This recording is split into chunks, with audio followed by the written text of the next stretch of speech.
Right. And then I do ask about, that's kind of the work conversation. Family, our family of origin. What are your relationships like, right? Do you have good, high quality relationships with friends and colleagues, or with your spouse, with your parents, with your children, with your siblings? What does that look like? And are they a form of stress, or are they a form of support?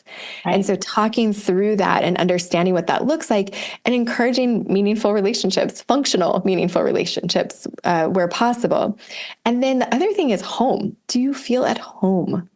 And many people who are aging, they're thinking about moving because, if they have a multi-story home and they're worried about getting up and down stairs, or if they don't have a bathroom that can facilitate aging in place, then are they either going to renovate, or are they going to move? What does that look like? What are the financial implications of that? These conversations can be very stressful. And some people have thought about them, some people haven't. But understanding kind of that complex system around an individual, and then what the net of like the stress level is it enough? Is it too much?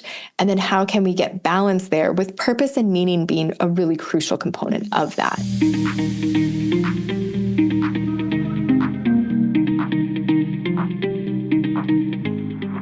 Good morning and welcome to the Fusionary Health Podcast. I'm Dr. Shivani Gupta, and this is the podcast dedicating to recalibrating your health every day. My goal is to help you wake up each day energized by addressing root causes and giving you new approaches to preventive health. The more we know about integrative health, the more empowered we are in building the vibrant health we want.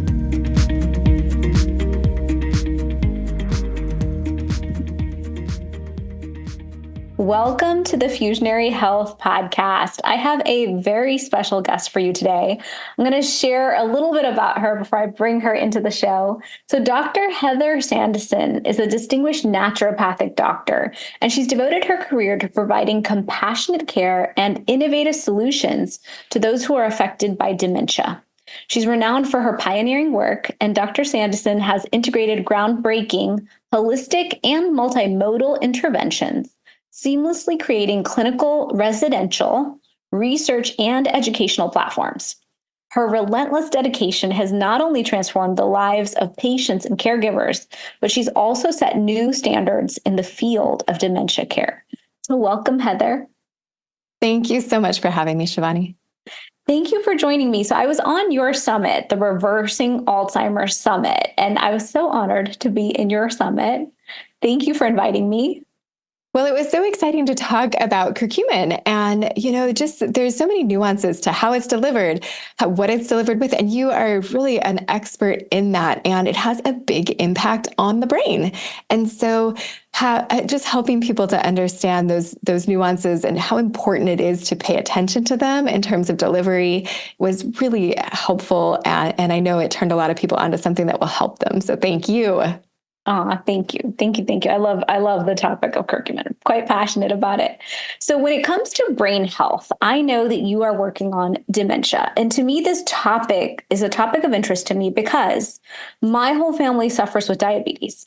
And I know type 1, type 2 diabetes. Type 2 diabetes is lifestyle. I consider it optional. So I work very hard not to have diabetes like my family or have any of those issues. But I know type 3 diabetes is dementia. And so will you share your journey of how you got to doing this work? And then we're going to dive into why is it so prevalent in our society and what can we do about it? Because as someone from that kind of family, it is something I'm cognizant of as, hey, you better focus on brain health in this life. Don't assume that you get to keep phenomenal brain health over the longevity. Yeah, when you ask people that, would you rather, right? Would you rather be paraplegic or lose your brain? Many people will say, I would rather be paraplegic and stay cognitively healthy and sharp and be able to communicate, because what is life if we can't communicate with our loved ones, if we can't connect with our loved ones? And of course, I wouldn't wish either on anyone, but we have so much control and capacity to reverse and certainly prevent, or at least delay, the onset of cognitive decline and the process that leads to Alzheimer's over time. So, you mentioned type 3 diabetes, kind of a colloquial way that we say that Alzheimer's is related to blood sugar levels. And that's absolutely true, right? Blood sugar, elevated blood sugar, insulin resistance, it basically prevents our brain from making enough fuel. And our brain, although it makes up 2% of our body weight, it uses 20% of our energy every day. And the heart, it changes. If we're at rest, we're using less glucose, less oxygen. When we're active, we're using more glucose, more oxygen. But the brain consistently uses 20% of the glucose and 25% of the oxygen that we use every day in our body to run on, right? So it's this very energy intensive machine.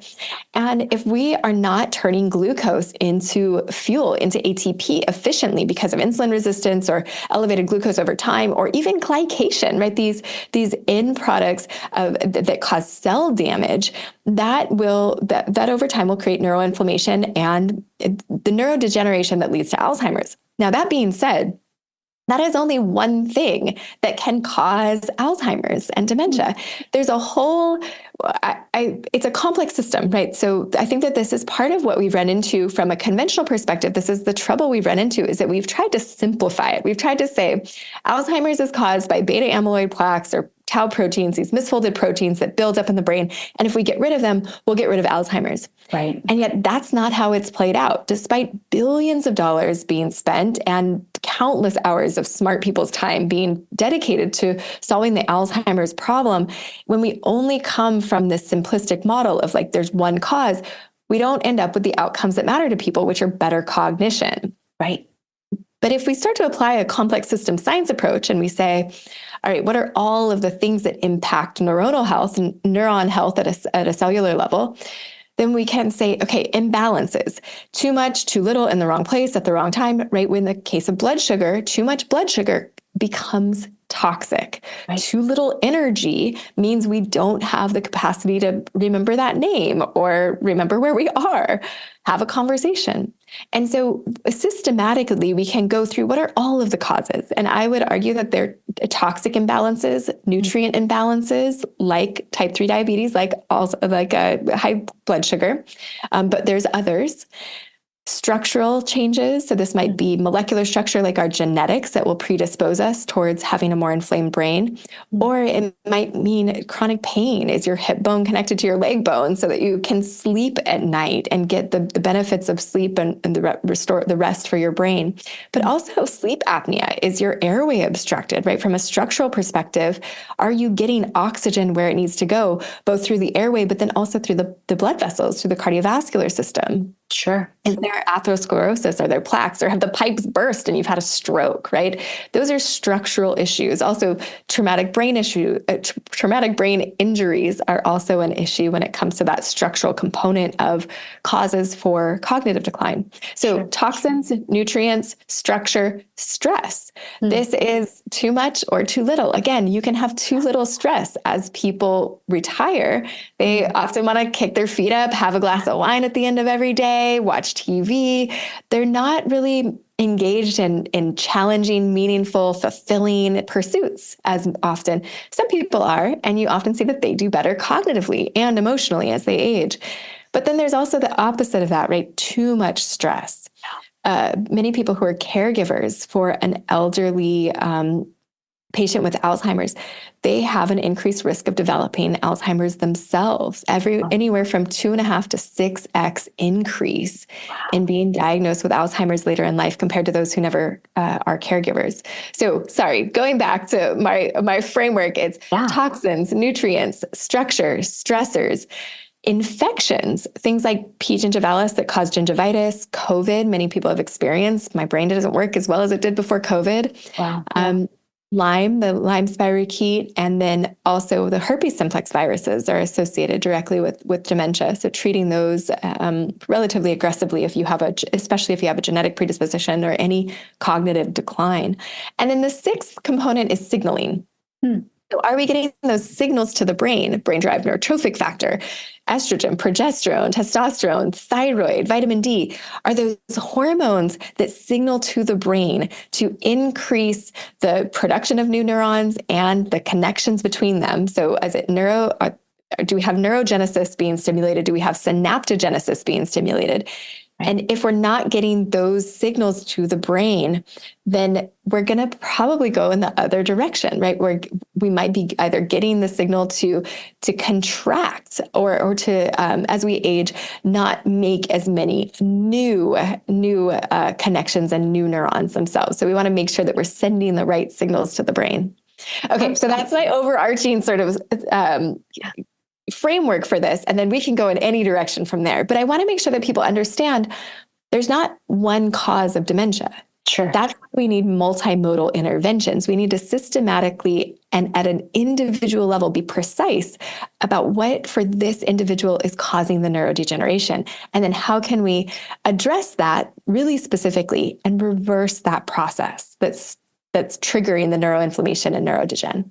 Beautiful. I have so many questions. Okay. So my first one is toxins. Because you mentioned toxins, I'm very passionate about how our toxic burden is oftentimes that root cause of inflammation. And so we could be addressing our water and air and food and a lot of things, but if we're not addressing the toxic burden coming into the body, it could be a big trigger. So will you speak into that? Absolutely. So we test for 3 flavors. I think of them like ice cream, but the 3 flavors of toxins: metals, molds, mycotoxins, and chemical toxins. And many people I used to wait with a cognitively declined patient. I used to say, oh, if you don't know that you've been exposed to mold, don't worry about it. We won't test that. And then I ran into 12 months later, we're like, why isn't this patient getting better? Let's go back to the testing. Did we miss anything? And sure enough, they might have been exposed to mycotoxins in 1991 and they're not getting rid of it, right? Especially with people who are older, over 65, they've had decades to accumulate toxins. Right. And before the 1970s, we still had lead in the fuel. There were, I think that there's more chemical toxins these days, but there were toxins that have been removed from the environment. Air pollution isn't as bad as it was in the 70s. So there have been exposures that people in that kind of the senior group in that demographic were exposed to, and they might have hung on to. Wow. Also, I just had a patient in the last couple of weeks who was eating swordfish, and swordfish has high levels of mercury in it. And, we had the conversation. I asked if she ate swordfish, and I asked them to cut it out of her diet, and they came back a couple of weeks later, and of course her mercury levels were off the charts. It was crazy. They had to adjust the graph to fit her levels into the reporting. Wow. And I was like, okay, you guys cut out the swordfish, right? She's like, well, we're still eating what's in the freezer. I was like, no. Yeah. This is so bad for your brain. You must stop yesterday. And then we started doing the detox pieces.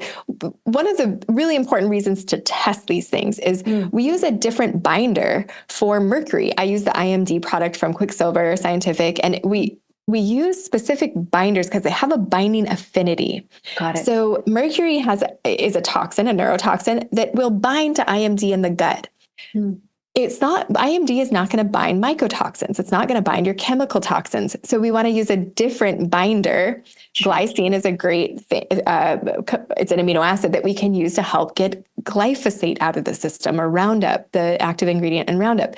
We might use cholestyramine for ochratoxin, or Saccharomyces boulardii for gliotoxin. So for these different toxins, we use binders that have a binding affinity for them so that we can more quickly get these toxins out of the system. And a question I have on that mercury, we're talking about heavy metals. A lot of us have heavy metal exposure, don't realize it, or we have fillings. Like I have a lot of fillings in there from when I was 8. I had cavities, they stuck them in there. And I know I need to go to the bioidentical dentist, but I happen to be scared of the dentist. And so I just avoid going to do this project that I know I have to do. So what are your thoughts on those of us carrying way too much metal in our mouths, and how does that tie to this topic? Yes, I really appreciate the quicksilver testing breaks it down into methyl mercury and organic mercury, and then you can see total mercury. And that can give us an indication. It's a way to test. Inorganic mercury is typically it's inhaled or will be coming from those amalgams. And older amalgams, so they stopped putting those amalgams in about 20 years ago. And so we know that those mercury fillings, they're old, and the older ones tend to off gas more. They also, you run the risk of them cracking your teeth because they're amalgam, and that means that they're just like glass. We don't think of it as a liquid, but it's very slowly, in really old houses, right? The glass is thicker at the bottom than it is at the top because the glass slowly settles. Same thing with those amalgams. And so as they get older, you run the risk of them cracking your teeth, and then you've got to have a root canal or you've got to have an implant put in. So I know I hate the dentist too. I can't stand it, but I really, really, really think that it's important that you go get that done, because not only am I worried about the mercury, but just the health of your tooth in general, and you keeping that tooth, you want to get those amalgams out. Sure. And anyone in the functional medicine world, we've seen, in the integrated world as well, we've seen that at the end, a lot of times we look back and realize, oh my gosh, that horrible chronic disease, metabolic disease, inflammation-based disease, whatever it is, cancer, came from our fillings. When I was in training, I would have thought you were crazy if you had told me that. But I've seen it now. I've seen it clinically. I had a patient who had a root canal, and she had an autoimmune kidney disease, and she was in line to get started on dialysis. Wow. And it was just a random thing where she was tested on Monday, and then she got a root canal out on Wednesday, and she was tested again on Friday. And her autoimmune kidney disease completely resolved more or less overnight when she had a root canal extracted that was infected. And so there was another patient with Crohn's disease who had a root canal extracted, like bloody mucousy diarrhea for years, had the root canal, the infected root canal, just had the tooth out and had it treated by a biological dentist.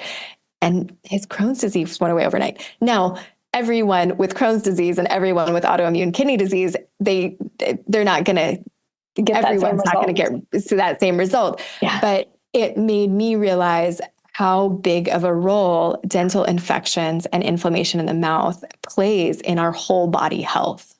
Absolutely. And what's cool is, as in Ayurveda, we had such an obsession with oral health. And so when I started teaching Ayurveda, I, of course, did tongue scraping. It's like a basic from Ayurveda, but I wasn't doing the oil pulling. So I was like, that's gross. And then I thought, if you're going to teach it, you better do it all, or you can't teach it. So I started doing oil pulling, and I realized there's such this obsession with oral health in this 5,000-year-old science. And now look, we understand oral microbiome is gut microbiome. We know oral health is all health. But I just always think it's cool when we can correlate modern science back to ancient wisdom like that. It's incredible. I'm a huge proponent of oil pulling. So coconut oil has lauricidin in it, which is antimicrobial. It's mildly antimicrobial. It's not like taking an antibiotic, but when you use that and it's getting in between the teeth and up into the gums, and you're doing it regularly, you are helping to maintain your oral microbiome and prevent gingivitis. We also see it help with whitening and with TMJ. I mean, there's so many things that it helps with that are aesthetic and functional. And I'm a huge, huge fan of oil pulling. Beautiful. Thank you. I love when people validate my happy sciences that I share. One question I have is, will you kind of give us the 101 on the language? Because these terms, neurocognitive, cognitive decline, dementia, Alzheimer's, Parkinson's, I feel like there's an umbrella, there's like a tendency, and then there's disease. So will you kind of break that down for us so we understand it? Yeah, absolutely. So dementia is the umbrella term. And it's interesting because I've talked to doctors, who were practicing in the 70s, and they're like, I thought it was senile dementia. Why do we call it Alzheimer's all of a sudden?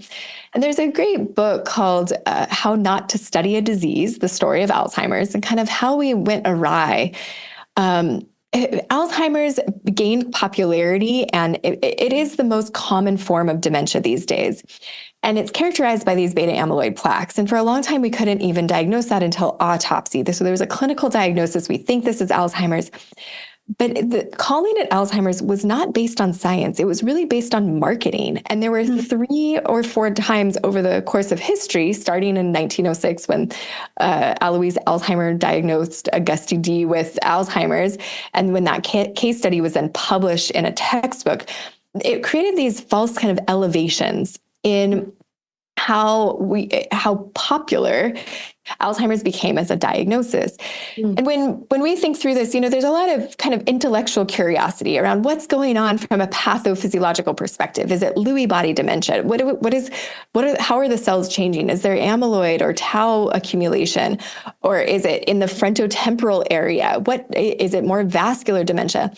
And in some cases, this does tell us how to treat. And so I think that's an important exercise to go through with a neurologist, is to get the imaging, understand, get the testing, understand what the pathophysiological process is. It can also help us to understand a little bit of what to expect. So in the case of Lewy body dementia, we expect more hallucinations. We expect potentially more paranoia. And so that might require more caregiving, right? And I'm going to encourage a family, if there's a diagnosis of Lewy body dementia, I'm going to encourage them to get a caregiver involved sooner rather than later, because that can be so stressful. However, it might impact clinical kind of outcomes, and it might impact treatment.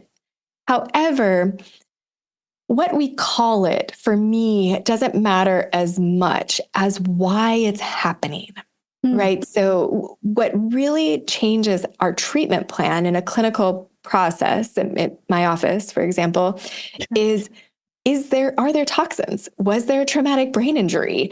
Is there a huge infectious burden? Is there sleep apnea? We're going to treat sleep apnea and a toxic burden very differently. Yeah. And so we want to know that, because those are things that have a really big impact on the progression of the disease state, regardless of whether it's Lewy bodies or if it's amyloid or if it's tau or if it's in the frontotemporal region versus the occipital region, right? These are interesting things to know, but, and of course, a picture speaks 1,000 words, right? If we can have MRIs that show that things are improving, that can be very motivating and really exciting. And certainly we can publish it. Sure. But when it comes down to like where the rubber meets the road in terms of cognition, that's not always impacting our treatment plan as much as this functional perspective. It's like, what is causing neuroinflammation? What is causing neurodegeneration? That's the degeneration of the function of that neuron, of the health of that neuron. Got it. So when it comes to testing, I know that you have been doing clinical research. You've built a residential place for people to stay and have these transformations. And then I know, based on your research, you can measure their level of cognitive decline. And so where did you study this, and what led you to creating this whole protocol that you have? Yeah, so Dr. Dale Bredesen is my mentor. He wrote the New York Times bestselling book, The End of Alzheimer's, which was published in 2017. That was right around the time I did his training. And I went to his training because I had heard him speak at another conference. And what he was describing was essentially the application of my training in naturopathic medicine for dementia and Alzheimer's. And I heard him say, you can reverse this. You can see people get better. We can prevent this. And I was like, but I was told by all of my instructors that wasn't possible. Right. So when I heard him explain that he had seen it and that they were measuring it, I was intrigued, but still very skeptical. Sure. Well, then I was one of these first providers who was trained by him, and I was now on his list of trained providers. I think I was the only person for a little while in San Diego. And so I had patients showing up in my office with severe dementia, with mild cognitive impairment, looking to prevent. I was on the list, so we were getting patients. And I had this particular patient, Linda, show up with her husband, and her transformation was radical. It blew my mind. I was in disbelief at first. I started crying, which Dr. Bredesen says every clinician does that. It's like the first patient you see who has severe dementia, who then gets better, you're just like, wait, what? And how is this possible? And how amazing is this? And And then you think, well, what about everybody else? What about everybody who doesn't have dementia yet or who has those early stages?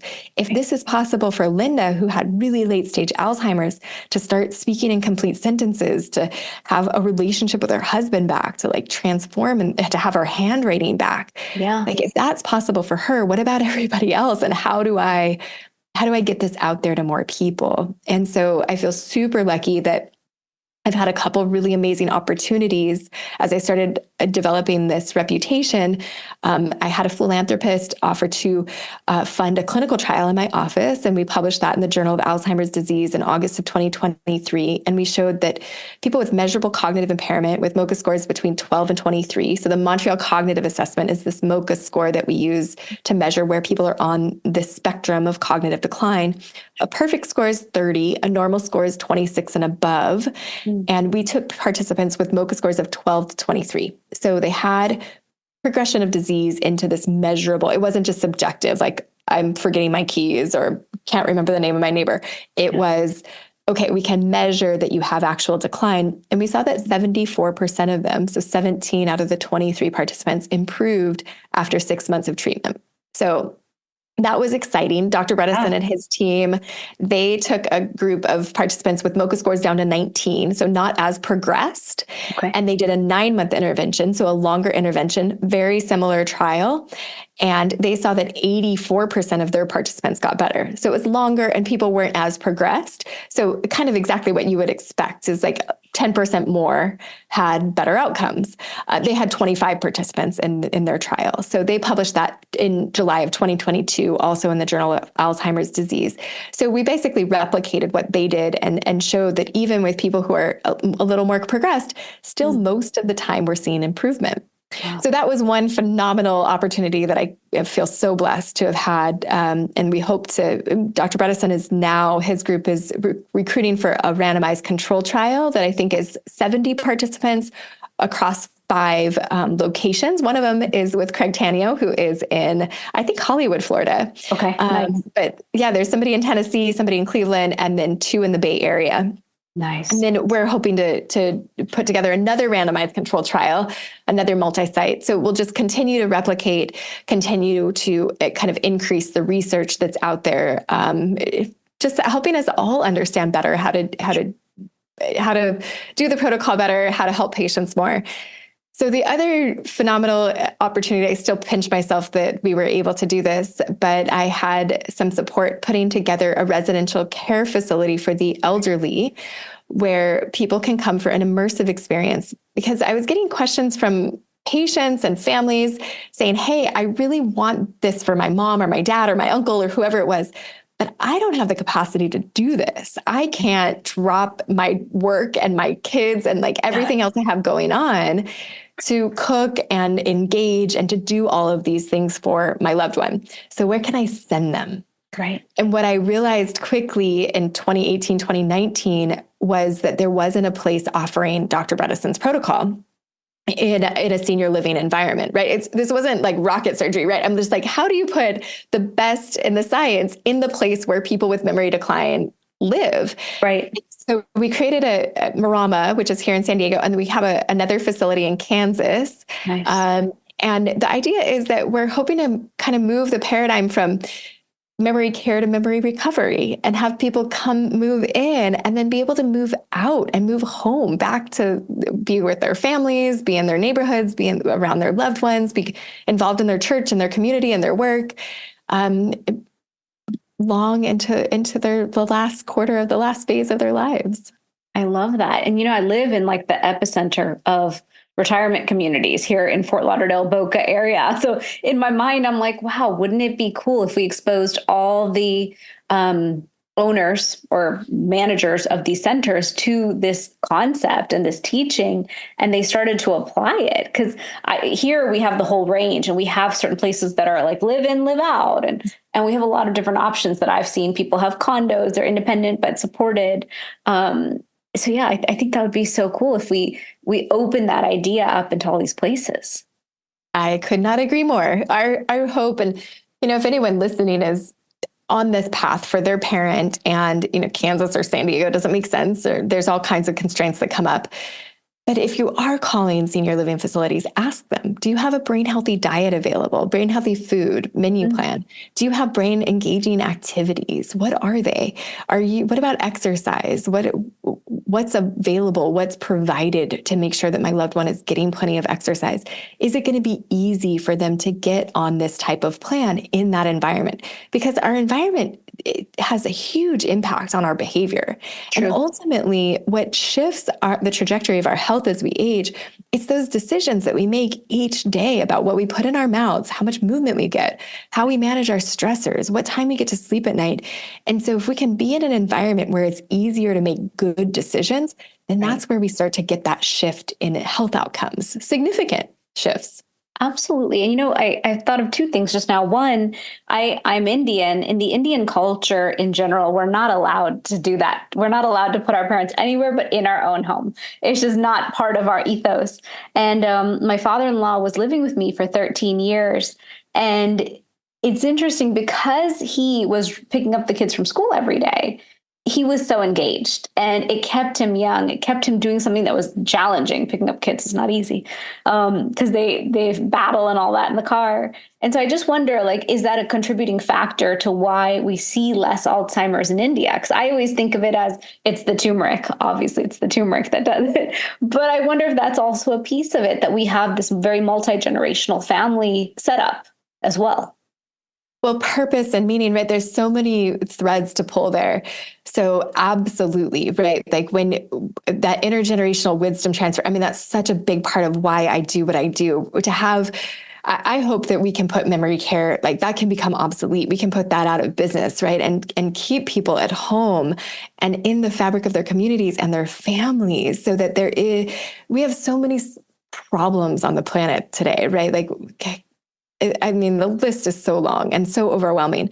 We're not going to solve them without the wisdom and experience of our elders. We need them in these conversations.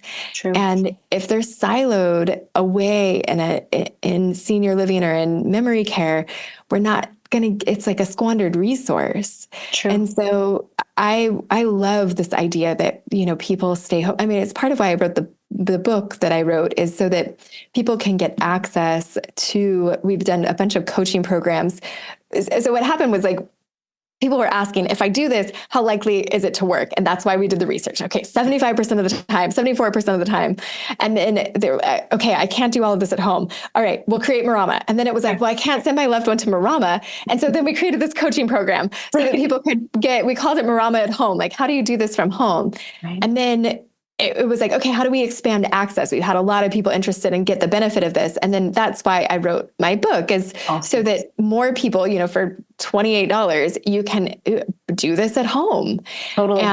And then, as your father-in-law did, stay engaged, pick up the kids, get that type of engagement that definitely helps. Absolutely.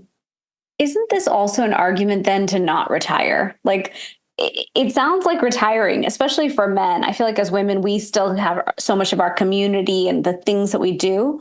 And that might be totally sexist in the comment, but I feel like the men, sometimes they retire and then they lose their purpose. And I wonder if there's been studies done on the men should stay engaged. They should already know what their post-retirement plan is. And maybe it's just half of the work life, because I can't imagine going from 0 to 60 for 40, 50 years of work and then nothing can be good for the brain. Well, right. This is part of that. I put it under the stress category, right? And when we talk through this clinically, I'm asking people, what are your stress management practices? Because you can have too much or too little. And so Kirtan Kriya is a phenomenal meditation practice that has a ton of great literature published, peer-reviewed literature published on its benefit for both caregivers and for people struggling with cognitive decline. And then so we ask, everybody needs a stress management practice, right? There are people who are stressed out about nothing. And then there are people who never stress about anything. And you're where is your purpose or meaning? So ask that question too. Where do you derive purpose and meaning? And for some people, it's picking up grandkids. For other people, it's contributing to a nonprofit. For somebody else, it's staying in the workforce. So that's different for everyone. And I don't think not retiring, especially if your job is extremely stressful. Like, enjoy your retirement, pick up your hobbies, like do something that's fun and engaging, learn a new language, get engaged in music or some other meaningful pursuit for you. Right. And then I do ask about, that's kind of the work conversation. Family, our family of origin. What are your relationships like, right? Do you have good, high quality relationships with friends and colleagues, or with your spouse, with your parents, with your children, with your siblings? What does that look like? And are they a form of stress, or are they a form of support? Right. And so talking through that and understanding what that looks like, and encouraging meaningful relationships, functional, meaningful relationships, where possible. And then the other thing is home. Do you feel at home? And many people who are aging, they're thinking about moving because, if they have a multi-story home and they're worried about getting up and down stairs, or if they don't have a bathroom that can facilitate aging in place, then are they either going to renovate, or are they going to move? What does that look like? What are the financial implications of that? These conversations can be very stressful. And some people have thought about them, some people haven't. But understanding kind of that complex system around an individual, and then what the net of like the stress level is. Is it enough? Is it too much? And then how can we get balance there, with purpose and meaning being a really crucial component of that? I think you make such a beautiful point there. Like, my mom, she lives in Houston, Texas, and she's in the house I grew up in. And when we all got married and left, we were like, Mom, obviously you should move in a condo. Like, what are you doing in this big 5-bedroom house? And you could tell it was going to almost like unhook her. It was going to be a ungrounding effect. And so we went and looked at condos. They were about costing the same as the house she was in, because she had bought it so long ago. And I thought, you know what? That is so unfair that as children, we think this doesn't make sense anymore. This is too much. You should shift. And she's like, I will just build a huge master and bathroom downstairs, and I will build it to be safe for me. And this is my choice. And I thought, you're right. Like, you should get to age in place where you feel at home and you feel secure and you feel comfortable. Even if you don't use the whole upstairs, that's your choice. Because imagine if someone said that to you, like, oh, you don't need all that space. That's not going to work for you. What does that energetically do in terms of feeling safe in your home, or in your home base, or your home sanctuary to someone? Well, that feeling of home is so important. And that's part of why we ask it routinely. It's like, do you feel at home? People who don't feel at home, who feel, out of place, or that there's this like kind of existential, like just like low level stress all of the time. And so I do think it's an important piece. Now, the other consideration, there's so many dynamics, and with aging and with dementia, there's so much that comes up. But for some people, if you are living alone, now, if you have community around you and you're really close to your neighbors, that can work out. However, some people start to get more and more isolated, particularly with a dementia or Alzheimer's diagnosis. If you see a neurologist or if you see a provider, they have a responsibility to take away your driver's license. Wow. And so now you can become even more isolated, right? Because you can't get around, which might be appropriate for many people. It's not safe anymore. Yeah. However, you have to be mindful, if there isn't an intergenerational living situation, if there aren't multiple generations in the same household, that person is going to become increasingly isolated, and that will contribute to their dementia. So in COVID, we saw this happen with COVID. As people were more isolated, there was an increase in stress and an increase in social isolation is one of the known modifiable risk factors when it comes to cognitive decline. So keeping people engaged is very, very important. And that becomes logistically complicated if they're living independently. So it's something to just be aware of. And then I see this when people move into Marama, they have a peer group. So you can have caregivers and providers. You can have PT and OT coming in, and you can have a caregiver coming in. It's totally different when you have a peer group. It engages at a different level. Sure. And it's really, I think, important. So going to that bridge game or mahjong or whatever it is, making sure that they're getting out regularly or have people coming to them, whatever works. But really scheduling that social interaction is, I think, crucial. Beautiful. To like your top tips for brain health, but I'm going to ask it through the lens of I'm 43, and all my friends and I who had kids feel like our children sucked some portion of our brains out of our bodies, and we never got it back. I can speak to that. I know I was a brilliant woman in my 20s, and then I had these kids. They're awesome. I love them. But I gave up some portion of myself. And then finally they grow up. Mine are middle school, high school, starting soon. And it's like, okay, I'm ready. I am so ready for my entire brain, like every neuron in there that has an existence, to just come back and give me all that firepower. Because now, not everyone, but like we hit our strides at different times. And I'm definitely hitting mine with a book and my company and everything. But I feel like then you hit new doors called perimenopause, and then women hit menopause, and it's almost like you have to triple down, reinvest in brain health again and again and again.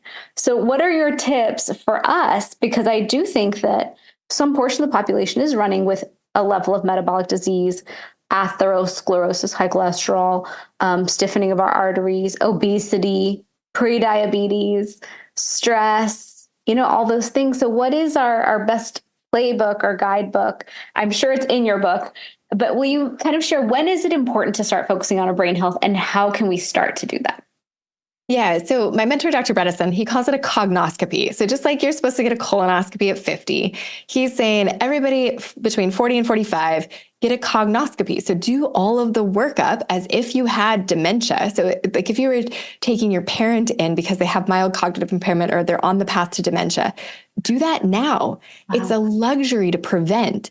Yes. And it'll cost a little bit of money and time and effort, but get rid of the mercury now, get rid of the mycotoxins now, get rid of any infections now, optimize your nutrient levels now so that you don't have that neurodegeneration happening before the symptom onset. So we know that Alzheimer's, that biochemical process, that pathophysiological process starts decades before we start losing our keys and can't remember names or words. We have indicators earlier on, and we can prevent cognitive decline. So I'm 41. I've got a 5-year-old. My brain did not function for 3 years. Right? Like when I was pregnant and then when I was breastfeeding, that entire time, I was a fraction of myself. I remember sleeping. I would literally lie down and fall asleep between patients because it's superhuman, right? You're building a human, and there's I can't think of another superpower that's more incredible. And it's not free. Like it costs us something. And then also as a mom, like you never sleep as soundly because you're worried about your kids at whatever level.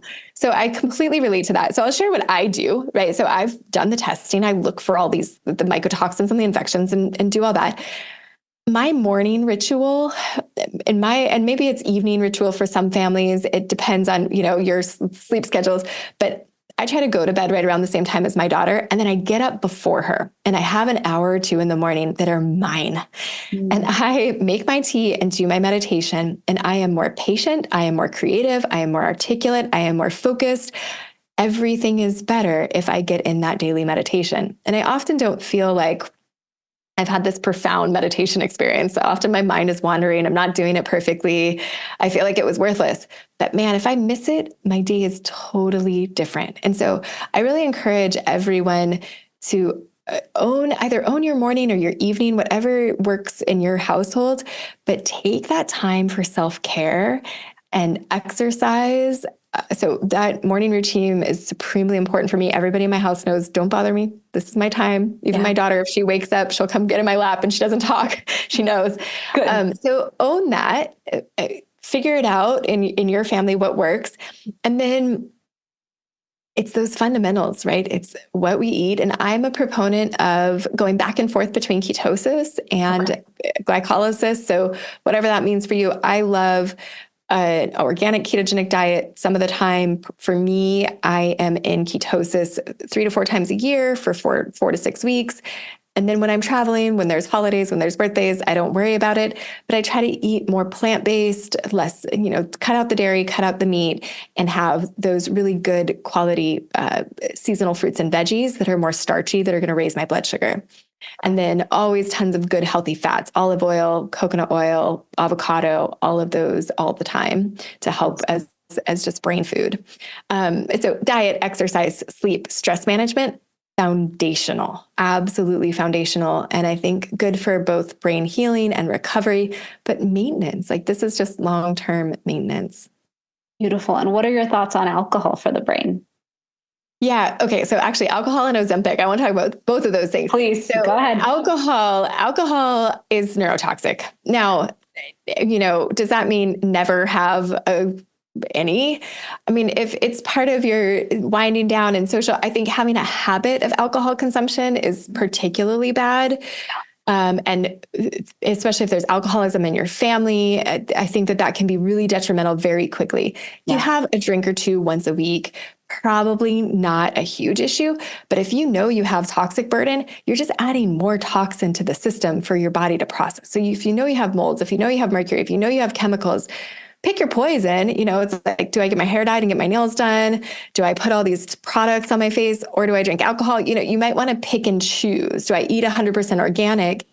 And, is my water really clean? If you're making a bunch of good decisions, then have a cocktail here and there while on vacation. But make sure that we're not overwhelming the system with toxic burden. True. So then the GLP-1 agonist, semaglutide, Ozempic, whatever your flavor, I am not opposed to them. I actually think there are quite a few people who really benefit, particularly people who have struggled with weight loss, have struggled with their metabolic health, that PCOS picture, women with that, and then people who have familial alcoholism. This can be a pretty wonderful way to reduce many of these risk factors associated with aging.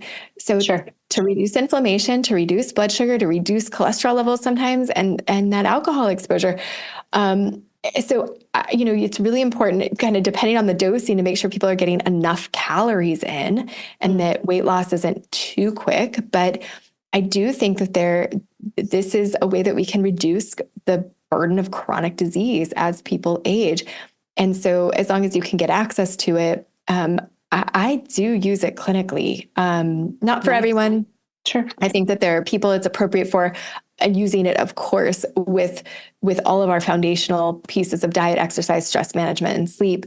But I've had patients who are able to do it for 9 months, get to their optimal weight, reduce their inflammation, get their blood sugar optimized, and then get off of it.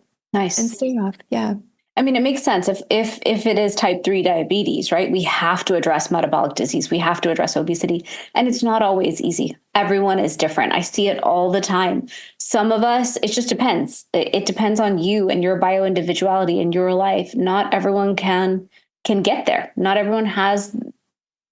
We all need different tools, is how I look at it. People ask me all the time, what are your thoughts on Ozempic? And my thought is, you use whatever tool you have to in your toolkit to fix your health and get your body in balance.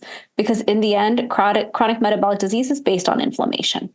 Yeah. So whatever you're going to do, get there, and then have put in the lifestyle practices to maintain the result without any tool. That's true for supplements as well. People ask me all the time, do I take turmeric every day for the rest of my life? I'm like, no. We should all be able to hold a lifestyle. Can we in every season? No. We all have different seasons of life. And so let's use the tools we need in the seasons we need them. Yeah, particularly mamas who are juggling career and family and aging parents and all of these things. I think put the tools to work.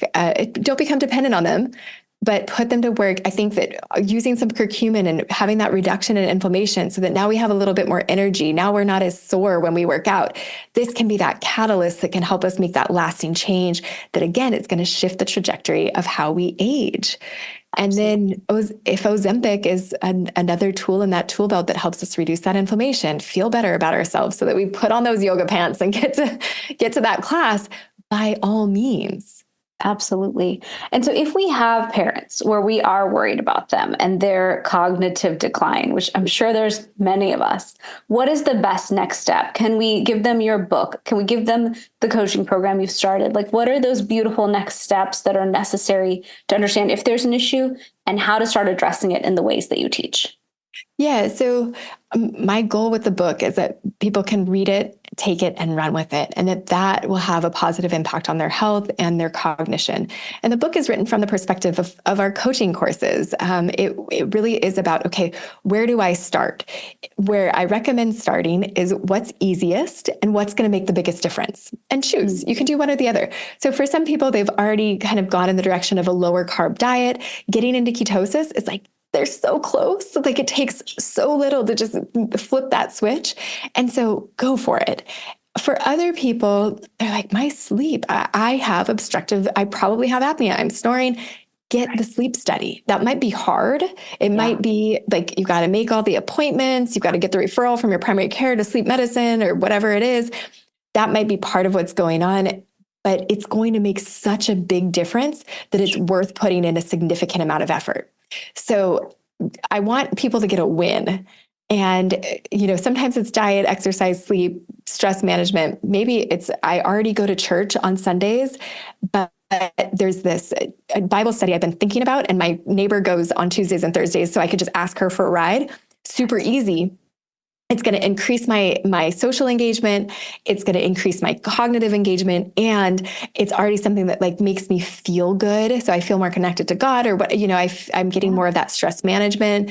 And so, there's tons of examples of how you can start incorporating this, but think through what would be easiest and what's going to make the biggest change, the biggest difference in my outcomes. Many people already know that like it's diet, or I've been sedentary, I need to start exercising. So I'm going to sign up for that class, or I'm going to get that personal trainer I've been kind of on the fence about. Go. Now's the time. Do it. But my hope, so the book is written from this coaching perspective of like, how do we make this practically applicable? What I've seen over and over clinically, most people get better. The ones who don't, they aren't able to implement.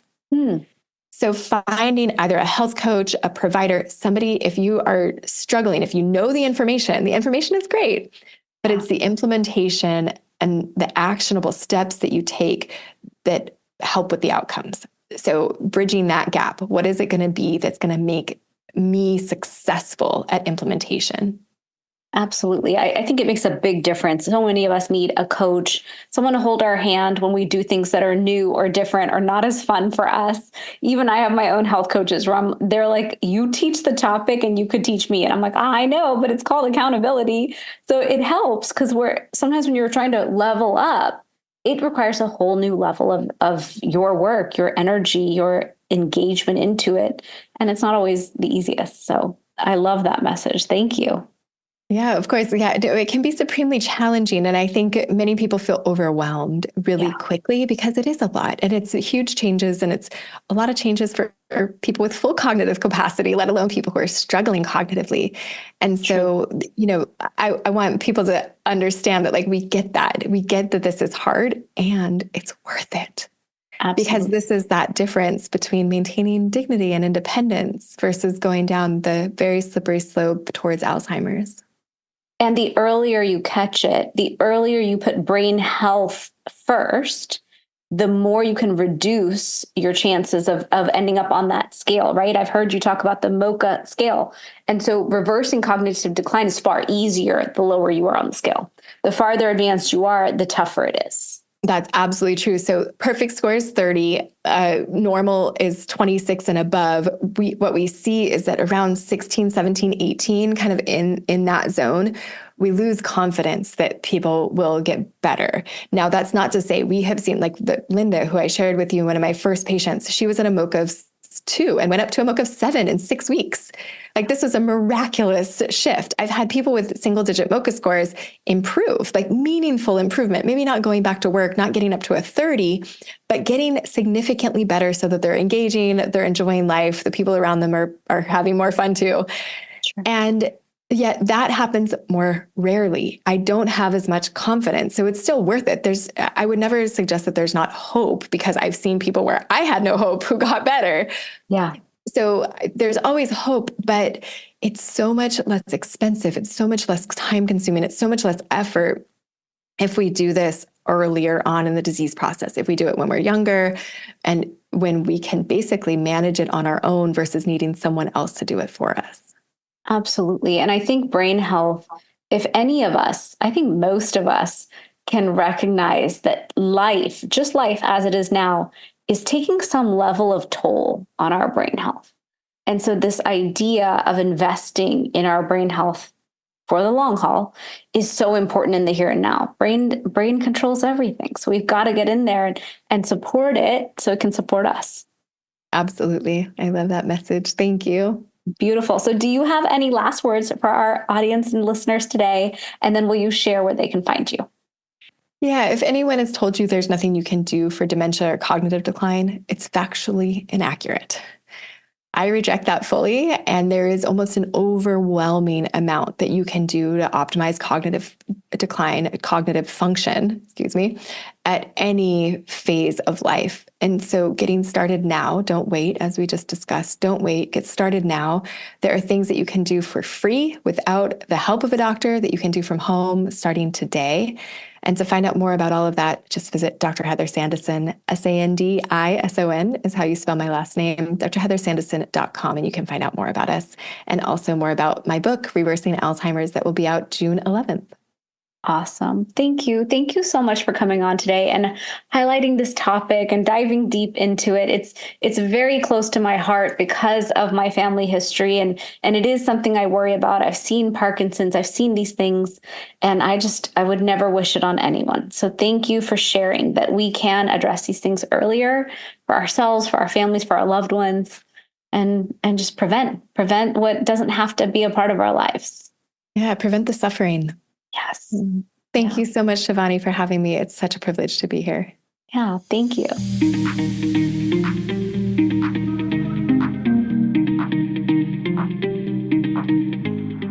Thanks for joining me for this episode. Check out our sponsor, Fusionary Formulas, the potent turmeric supplement used by doctors around the U.S.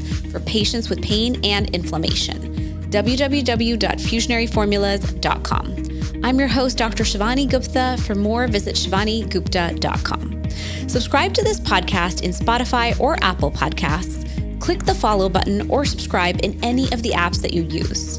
That's all I've got for you on the Fusionary Health podcast this week. You have the power to transform your health and achieve vibrant health starting today.